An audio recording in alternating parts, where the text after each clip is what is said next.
masing-masing memanfaatkan waktu-waktu yang terbatas, hanya 10 hari, tidak banyak, untuk memperbanyak kebaikan dan amal saleh apapun yang bisa dia lakukan, zikir, tilawatul Quran, siyam, puasa, dan ibadah-ibadah lain hasanat yang bisa dia perbanyak. Begitu mulianya 10 pertama Dzulhijjah ini, hingga Allah bersumpah dengannya dalam Quran, walayalin ashr, demi malam-malam yang 10, dan itu mereka tafsirkan malam 10 pertama Dzulhijjah. Allah tidak akan bersumpah dengan sesuatu kecuali tentu karena keutamaannya yang besar, karena keagungannya, hingga Allah bersumpah dengannya. Dan Allah kembali bersumpah, wasyaf'i wal watr, demi yang genap, demi yang ganjil. Ibnu Abbas, Ikrimah dan yang lain menafsirkan demi yang genap adalah tanggal 10 Dzulhijjah, Yaumul Id.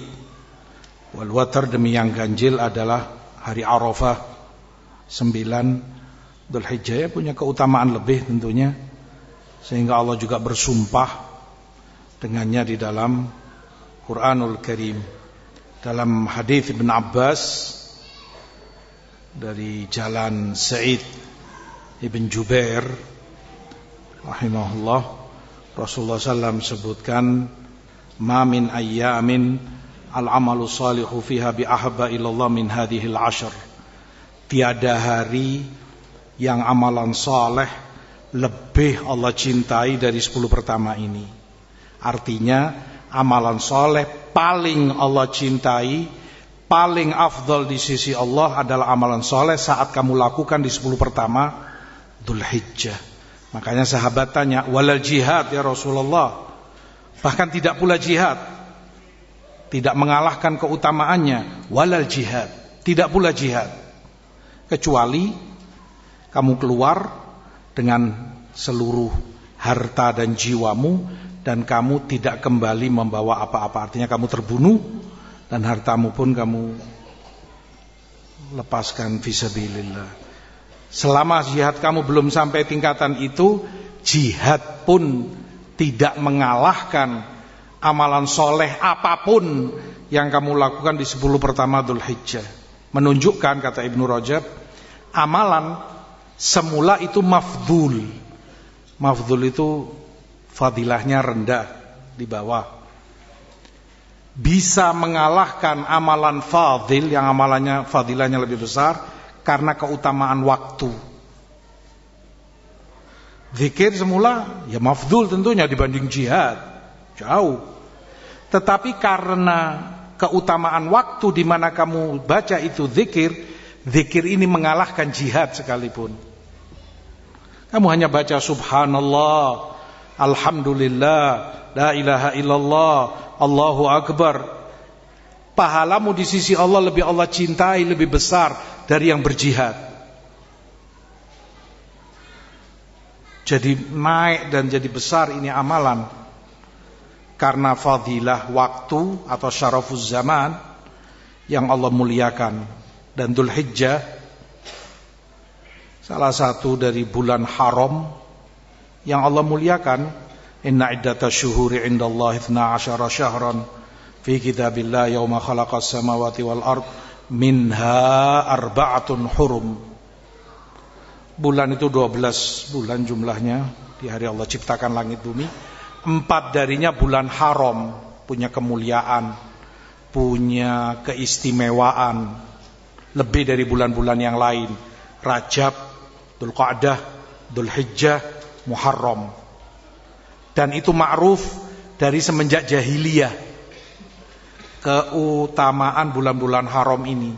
Sampai masyarakat jahiliyah dulu bahkan dia ngejar pembunuh bapaknya misalnya, dia akan dendam dan harus dibunuh yang bunuh bapaknya. Tapi kalau misalnya dia ketemu sama si pembunuh ini di bulan haram, dia nggak akan berani menyentuh, nggak akan berani dia bunuh, demi menjaga kehormatan bulan haram. Sampai setingkat itu. Tunggu nanti sampai bulan haramnya lewat. Artinya bulan haram ini kesuciannya, kemuliaannya ma'ruf semenjak jahiliyah, dihormati sedemikian rupa oleh mereka. Di riwayat Imam Ahmad, hadits Ibn Abbas ini, fa'akthiru fihinna minat tahlil wa takbir wa tahmid.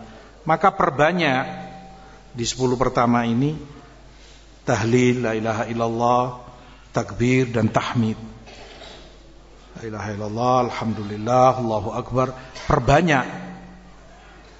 Dan itu yang Allah sebutkan pula dalam ayat wa yadhkuru smallah fi ayyamin ma'lumat, agar mereka berzikir kepada Allah di hari-hari yang maklum, di hari-hari yang diketahui, yaitu 10 pertama Dzulhijjah, agar banyak berzikir. Amalan yang sangat ditekankan di 10 pertama ini. Umum, zikir itu umum, tidak dibatasi waktu, tidak setelah sholat, tidak pula di luar sholat, kapanpun dan dimanapun kamu. Zikir perbanyak, terutama 10 pertama ini. Dan mulai malam ini, la ilaha illallah, alhamdulillah, Allahu akbar, la ilaha illallah, alhamdulillah, Allahu akbar. Walaupun Imam Syafi'i lebih mengkhususkan saat kamu melihat binatang-binatang ternak yang disiapkan untuk kurban, diperbanyak zikir saat itu. Melihat kambing atau sapi yang disiapkan untuk kurban, kamu zikir banyak kepada Allah di situ. Karena ayat memang ya wajah sudut pandang Imam Syafi'i.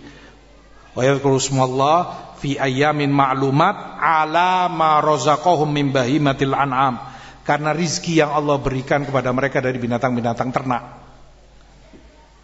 Maka melihat kurban. Tapi jumhur ulama umum, kapanpun kamu perbanyak zikir-zikir ini. Sa'id bin Jubair yang meriwayatkan hadis ini dari Ibn Abbas mengatakan, la tudfi'u surujakum bil lail tu'jibuhul ibadah. Untuk 10 pertama Dzulhijjah ini, jangan kamu padamkan lampu rumahmu. Artinya beliau kagum dengan ibadah yang dilakukan di malam-malam ini. Dan beliau yang meriwayatkan hadis, perawi tentu lebih ngerti dan lebih faham apa yang dia riwayatkan. Beliau kagum dengan ibadah. Wa kana yajtahid fil ashar ijtihadan la yakadu yutaq. Dan Sa'id bin Jubair memang didapati 10 pertama Dzulhijjah luar biasa ibadahnya, semangatnya, hampir-hampir nggak bisa dikejar, nggak bisa ditiru, karena luar biasanya sholatnya, zikirnya, tilawatul Qur'annya, doanya, semua amalan kebaikan. Ya qudwah, toladan bagi kita untuk kita tiru. Di hadis Jabir, Rasulullah SAW juga menyebutkan afdalu ayyamid dunya ayyamul ashr. Hari-hari dunia yang paling afdal di sisi Allah 10 pertama ini. Sadari, kamu dan kita semua di hari paling agung 10 pertama ini. Dari 366 hari 1 tahun, 10 pertama ini yang paling afdal di sisi Allah. Apa yang kamu ingin lakukan? Sama seperti hari-hari biasanya, rugi. Istimewakan. Dia hari paling agung di sisi Allah. Cuman 10 hari dalam setiap tahunnya. Afdalu ayyamid dunya ayyamul ashr, 10 ini. Maka muliakan, bedakan dengan yang lain, istimewakan dengan memperbanyak ibadah dan amalan saleh padanya. Ya termasuk puasa. Termasuk puasa adalah amalan soleh, amalan ibadah, sunnah. Enggak hanya hari Arafah 9 Dzulhijjah, dari awal Dzulhijjah orang boleh puasa. Dan itu termasuk keumuman yang Rasulullah katakan, amalan soleh yang paling Allah cintai, yang paling afdal di sisi Allah adalah amalan yang dilakukan di 10 pertama ini. Amalan soleh apa saja termasuk puasa. Bahkan Ibnu Rajab rahimahullah menyebutkan bahwa amalan sunnah, sholat sunnah, puasa sunnah, zikir sunnah, tilawatul Quran, dan yang lain-lain, sedekah, di 10 pertama Dzulhijjah lebih afdol dari amalan-amalan sunnah yang dilakukan di 10 terakhir Ramadan. Sekali lagi, amalan sunnah, kata Ibnu Rajab rahimahullah, di 10 pertama Dzulhijjah lebih afdal di sisi Allah daripada amalan sunnah yang dilakukan di 10 terakhir Ramadan. Makanya kata Syekh Ibn Utsaimin rahimahullah, anehnya kamu mendapati orang kalau 10 terakhir Ramadan semangat luar biasa, Masya Allah, bangun malam jam 1 dia mulai sholat sampai menjelang subuh, baca Quran, mungkin sedekah, mungkin berbuat baik, Masya Allah. Ya bagus, semangat dalam 10 terakhir Ramadan. Cuman yang kurangnya saat 10 pertama Dzulhijjah yang itu lebih afdal, kamu dapati kebanyakan orang lalai. 10 pertama itu lewat begitu saja seperti hari-hari biasa. Artinya yang seharusnya orang lebih semangat di 10 pertama Dzulhijjah dibanding 10 terakhir Ramadan dalam menjalankan taqarrub, ibadah dan pendekatan diri kepada Allah.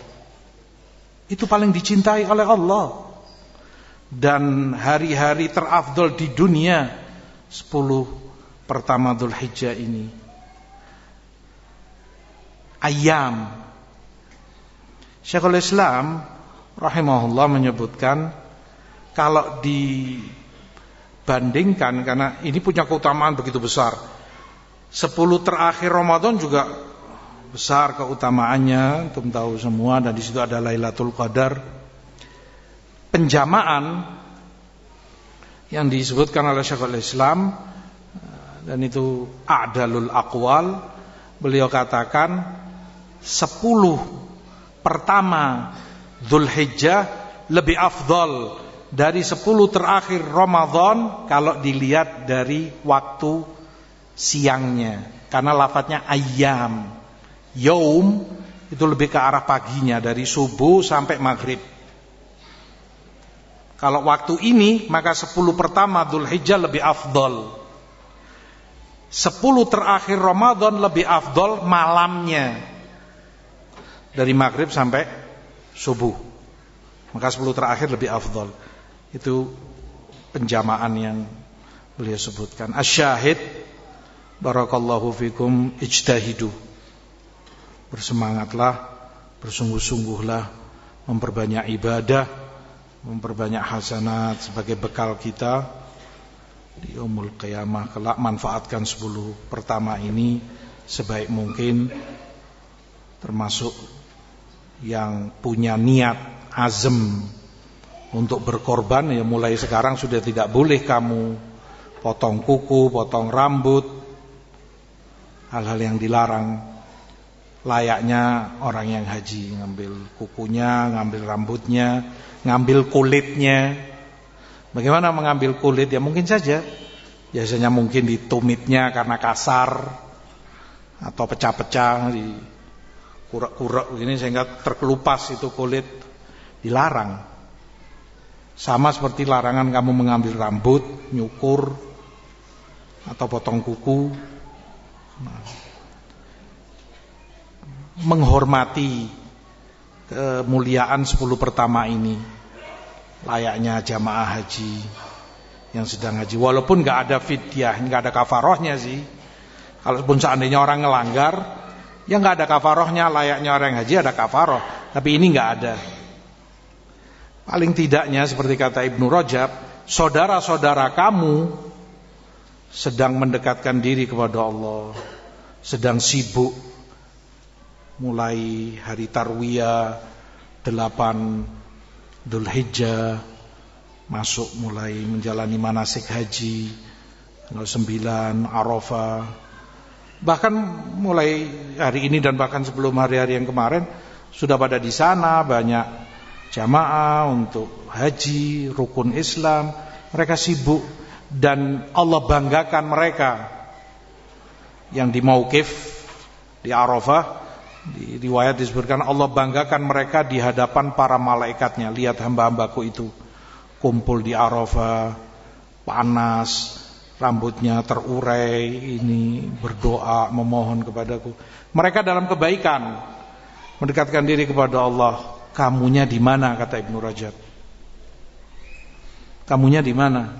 Kamunya ngapain di 10 pertama ini? Saudara-saudaramu sedang haji, ya paling tidaknya kamu mengejar, walaupun tidak menyamai, tapi berusaha banyak mendekatkan diri kepada Allah dengan segala macam bentuk ibadah dan ketaatan. Waffaqakumullah lima yuhibbu wa yarda. Wassalatu wassalamu ala Rasulillah walhamdulillahirabbil alamin.